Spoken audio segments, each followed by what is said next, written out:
Hello friends, Radhe Radhe, हर हर महादेव। मैं मीनाक्षी एक बार फिर से आपके सामने अपने नेक्स्ट वीडियो के साथ प्रेजेंट हुई हूँ। जैसा कि मैं जानती हूँ पिछले कुछ दिनों से मैं वीडियोस पोस्ट नहीं कर पा रही हूँ, थोड़ी सी लैकिंग हो गई है। बट अब मैं यही कोशिश करूँगी कि मैं रेगुलर वो वीडियोस पोस्ट करती रहूँ आप सभी लोगों के लिए। तो चलिए शुरू करने से पहले बताइए आप सभी लोग कैसे हैं। I hope that you are feeling good and better. तो चलिए इसी के साथ मैं आज का टॉपिक आपके साथ शेयर करती हूँ। जैसा कि हम जब कोई भी इंफॉर्मेशन रिलेटेड बातें करते आ रहे हैं, जैसा कि मैं आपके लिए वीडियोस पोस्ट करती हूँ एक अच्छी अच्छी जानकारियों की। तो हमने पिछले कुछ वीडियोस में बात की थी अर्ली एडल्टहुड पीरियड, जो कि बहुत ही इम्पॉर्टेंट पीरियड होता है हमारे डेवलपमेंटल टास्क का। तो हमारे जो भी डेवलपमेंटल पीरियड होता है उसमें बहुत ही महत्वपूर्ण स्थान रखता है। तो हम अर्ली एडल्टहुड पीरियड में बहुत सारी बातें कर चुके थे और अभी आगे भी अनगिनत बातें हैं जो मैं आपसे शेयर करूंगी। तो वहाँ पे लास्ट वीडियोस में हमने देखा था कि जब भी एक ट्रांजिशन होता है किसी भी आप कह सकते हैं जब मैरिज होती है, तो जब वो पार्टनर से उनका ट्रांजिशन होता है टू पेरेंटहुड में, मतलब they become the parents first time. तो specially in the early adulthood period में तो किस तरह से वो एडजस्टमेंट करते हैं अपने उस पेरेंटहुड के साथ, वो सारी बातें हमने शेयर की थी पिछले लास्ट वीडियोस में। तो आज हम उसी के आगे कुछ और चीज़ें आपको क्लैरिफाई करेंगे, जहाँ पे हम बताएंगे कि there are some important factors that influence the adjustment to parenthood. की पेरेंटहुड को एडजस्टमेंट करने के लिए बहुत सारे ऐसे फैक्टर हैं जो बहुत ही इम्पोर्टेंस रखते हैं और वो इन्फ्लुएंस करते हैं कि किस तरह से जो एडल्टहुड हैं वो अपने मैरिज के साथ साथ अपने पेरेंटहुड को भी एडजस्ट कर सकें और एंजॉय कर सकें। तो ऐसे 9 फैक्टर्स की बातें हम आज करेंगे। तो सबसे पहले डिटेल में जाने से पहले हम जान लेते हैं क्विकली कि ऐसे 9 कौन से 9 फैक्टर्स हैं जो इन्फ्लुएंस करते हैं। वो हैं जैसे कि attitudes toward pregnancy, next attitudes towards parenthood, next age of parents, next sex of children, next number of children, next parental expectations, then feelings of parental adequacy, next attitudes towards changed roles, and last but not the least the child's temperament, which is also very very important. तो चलिए अब फटाफट से हम ज़्यादा समय तो नहीं लेंगे बट क्विकली हर एक फैक्टर्स को मैं थोड़ा सा अच्छे से आपको समझाने की कोशिश करती हूँ, जिससे कि आपको समझ में आए और आपको उससे कुछ बेनिफिट्स मिल सकें और आप उसको रिलाई कर सकें, जो इस अर्ली एडल्टहुड पीरियड में बिलोंग कर रहे हैं या वो फेस कर रहे हैं। तो उनको काफ़ी कुछ जानने को मिलेगा और एक्सपीरियंस करने को मिलेगा और रिलेट करने को मिलेगा। तो सबसे पहले जो फैक्टर है, number 1 factor, that is attitudes towards pregnancy. तो हम जाहिर सी बात है कि सबसे पहला इम्पोर्टेंस रखता है हमारा एटीट्यूड, कि अगर किसी भी चीज़ के प्रति, किसी भी काम के प्रति और किसी भी लाइफ के जो भी हम कन्फ्रंट करते हैं, लाइफ इंस्टेंस इवेंट्स जो भी हमारे साथ घटते हैं, उन सभी के लिए सबसे ज़्यादा इम्पोर्टेंस रखता है कि हमारा एटीट्यूड उसके प्रति कैसा है। अगर हमारा एटीट्यूड्स उसके प्रति पॉजिटिव रहता है तो जाहिर सी बात है हमारा एडजस्टमेंट उस इवेंट के साथ बहुत अच्छे से हो जाता है, हम सामंजस्य बैठा पाते हैं। और अगर नेगेटिव रहता है या फिर हम नहीं उतने कन्फ्रंट होना चाहते हैं तो वहाँ पे एडजस्टमेंट प्रॉब्लम्स आती है। तो सिमिलरली जब एडजस्टमेंट टू पेरेंटहुड करने की बात आती है अर्ली एडल्टहुड्स को, तो वहाँ पे भी एटीट्यूड्स टुवर्ड्स प्रेगनेंसी को लेके बहुत ज़्यादा ये बहुत ज़्यादा फैक्टर इम्पॉर्टेंट रखता है। जैसे कि the women's attitude toward parenthood is colored by her physical and emotional condition during pregnancy. तो जब भी प्रेगनेंसी आती है तो बहुत सारी फिजिकल और इमोशनल डिस्कम्फर्ट झेलना पड़ सकता है। तो उस फेज में, जो प्रेगनेंसी फेज होती है एक वुमेन के साथ, जो वुमेन फेस करती है, उसमें उसकी फिजिकल और इमोशनल कंडीशंस कैसी हैं, ये बहुत ज़्यादा इम्पोर्टेंस रखता है और उसके पेरेंटहुड को बहुत ज़्यादा कलर करता है, बहुत ज़्यादा इन्फ्लुएंस करता है। To most cases if her attitude has been unfavourable unfavourable, it improves after the baby's birth. तो बहुत सारे केसेस में ऐसा भी देखा गया है कि अगर ड्यूरिंग प्रेगनेंसी किसी भी विमेन का अनफेवरेबल जैसे कंडीशंस रहती हैं, चाहे वो फिजिकल कंडीशन को लेके आप देख लीजिए, इमोशनल, लेकिन बहुत सारे केसेस में ऐसा देखा गया है कि जब वो चाइल्ड बर्थ कर देती हैं तो उसके बाद वो जो है फिर उनका जो ये अनफेवरेबल एटीट्यूड होता है वो धीरे धीरे इम्प्रूव भी कर सकता है। बट ये है कि मोस्टली देखा गया है कि बहुत ज़्यादा परेशानियां जो झेल रहे थे उनका कहीं ना कहीं पेरेंटहुड को लेके अनफेवरेबल एटीट्यूड्स डेवलप हो जाते हैं because of their physical and emotional conditions. तो ये चीज़ जो है एटीट्यूड टुवर्ड्स प्रेगनेंसी ये बहुत ज़्यादा इम्पॉर्टेंस रखता है पेरेंटहुड के साथ एडजस्टमेंट करने में। नेक्स्ट अगर हम बात करें that is attitudes toward parenthood. तो अब पूरे पेरेंटहुड की अगर हम बात करें तो उसको लेके भी हमारा एटीट्यूड क्या है, कैसा है, वो भी बहुत ज़्यादा कलर करता है उसके एडजस्टमेंट के साथ। तो adults adjust better to parenthood if they want children because they feel they are essential to a happy marriage. तो अगर एक हैप्पी मैरिज में किसी भी कपल को ये फीलिंग आती है कि नहीं, मतलब it is very essential to have children in their happy marriage, तो अगर इस तरह की एटीट्यूड उनके अंदर है तो they very much quickly adjusted with their parenthood rather than because of family और सोशल प्रेशर। कभी कभी क्या होता है, पेरेंटहुड होने के लिए या पेरेंट्स बनने के लिए घर का प्रेशर, सोसाइटी का प्रेशर इतना ज़्यादा रहता है, तो उस प्रेशर में अगर आप पेरेंट्स बनते हैं तो मतलब कहीं ना कहीं एडजस्टमेंट में प्रॉब्लम होती है, पेरेंटहुड के साथ एडजस्टमेंट करने में दिक्कतें आती हैं। लेकिन अगर आपके अंदर खुद ऐसा एटीट्यूड है कि if you feel that being a parents is very essential and having the child is very very important for happy marriage, अगर ये आपका एटीट्यूड है तो आप बहुत अच्छे से अपने पेरेंटहुड के साथ एडजस्टमेंट कर सकते हैं।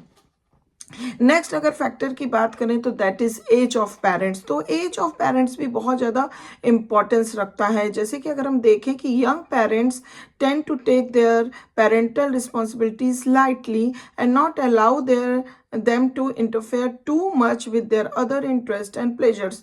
तो अगर हम यंग पेरेंट्स की बात करें, अगर एज जो है पेरेंट्स की काफ़ी यंग है और तो वो जो है पेरेंटल रिस्पॉन्सिबिलिटीज़ को बहुत ज़्यादा लाइटली लेते हैं, बहुत ज़्यादा बर्डन नहीं समझते और ये कभी अलाउ नहीं करते कि मतलब बहुत ज़्यादा अपने इंटरेस्ट और प्लेजर्स के साथ उसका इंटरफेरेंस अलाउ नहीं करते हैं। लेकिन अगर वहीं पे हम थोड़े ओल्डर पेरेंट्स की बात करें या जिन पेरेंट्स की एज काफ़ी हो गई रहती है और तब दे बिकम द पेरेंट्स, तो अगर हम उनकी बात करें तो they are more anxious and concern. लेकिन वो बहुत ज़्यादा देखने को मिलता है कि ऐसे जो ओल्डर पेरेंट्स होते हैं वो बहुत ज़्यादा एंग्शियस और कंसर्न पाए जाते हैं। दस younger parents often make better adjustment. तो इस वजह से जाहिर सी बात है कि जो यंगर पेरेंट्स होते हैं वो ज़्यादा बेटर एडजस्टमेंट्स कर पाते हैं पेरेंटहुड के साथ। नेक्स्ट अगर फैक्टर की बात करें that is sex of children. It is also very important. Adults attitudes towards parenthood are more favourable if they have a child or children of the sex they prefer।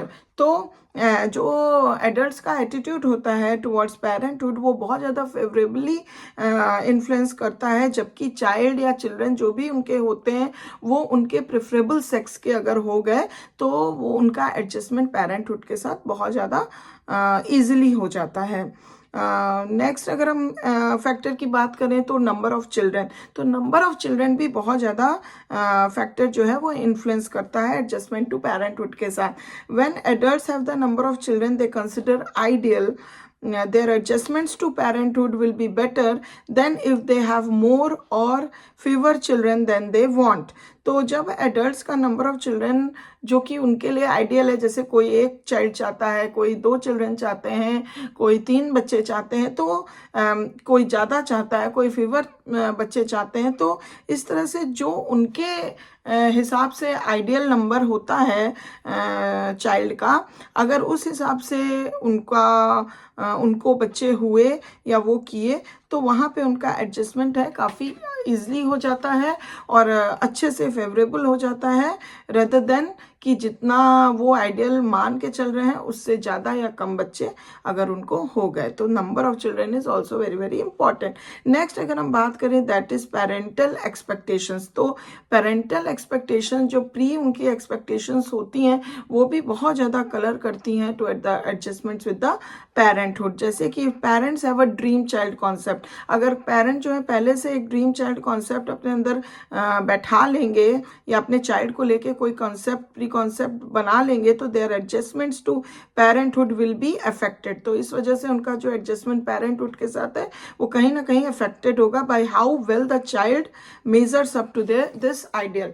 तो ये depend करता है कि जो child जो dream child का concept उन्होंने अपने आधार पे बनाया हुआ है, तो जो चाइल्ड है वो कितना उस मापदंड को, उनके आइडियल मापदंड को वो पूरा कर पा रहा है, तो उस हिसाब से फिर उनका जो है एडजस्टमेंट पेरेंटहुड के साथ जो है वो बहुत ज़्यादा इन्फ्लुएंस करता है।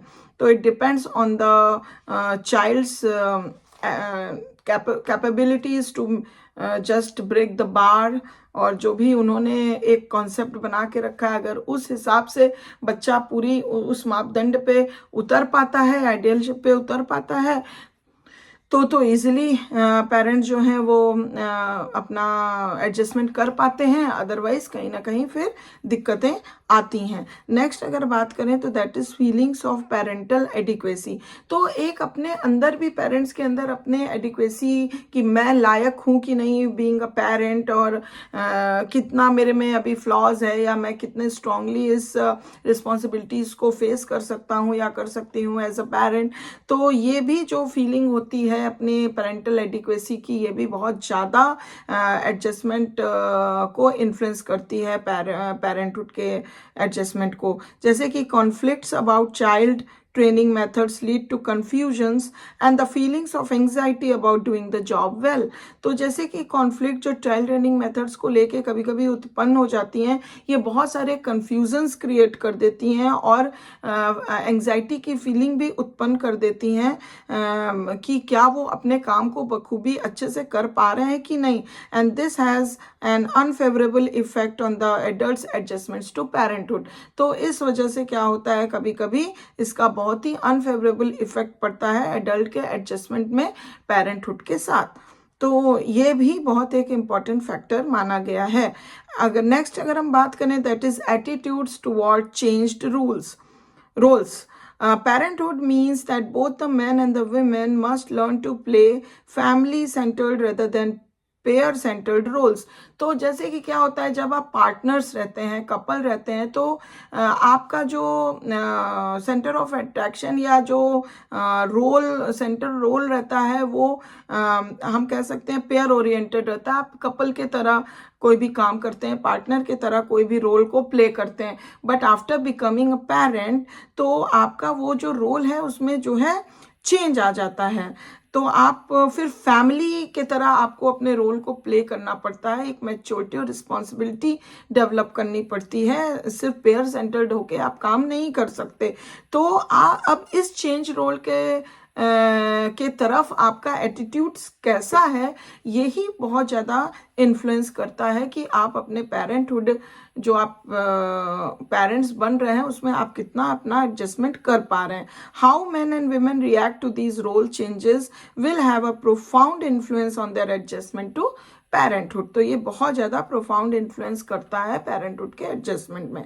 Last but not the least the child's temperament, it is also a very important factor that influence the adjustment to parenthood. Children who are easy to manage and who are responsive and affectionate make parents feel rewarded for the time and effort they spend on them।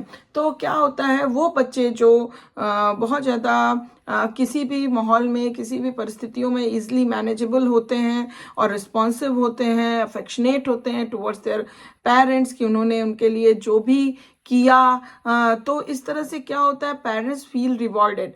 वो ऐसा सोचते हैं कि चलो मैंने जो भी time और एफर्ट लगाया इसके रियरिंग और चाइल्ड बर्थ पे और रियरिंग एंड अपब्रिंगिंग में, तो ये जो है बहुत ही कारगर साबित हुआ. My child becomes a very responsible and affectionate person, very manageable person वो बना, तो पेरेंट्स फील एज रिवॉर्डेड. तो this has a favourable effect on parents attitude toward their parental roles. तो ये जो है पेरेंट्स के पेरेंटल रोल्स के तरफ बहुत ही ज़्यादा फेवरेबल अपना इफेक्ट डालता है. अगर बच्चा ऐसा हो तो चाइल्ड्स टेम्परामेंट भी बहुत ज़्यादा मायने रखता है कि कोई भी पेरेंट्स अपने पेरेंटहुड को कितना ज़्यादा एडजस्ट कर पा रहे हैं, कितना ज़्यादा हैप्पीली उस चीज़ को ले पा रहे हैं.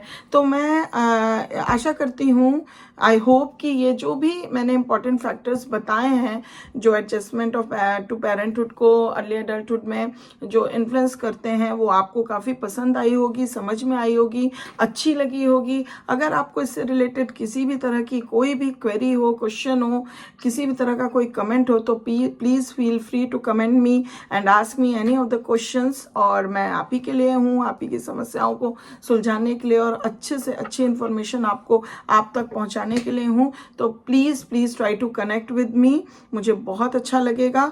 एंड अंत तक मेरे वीडियो में बने रहने के लिए very very very very thank you.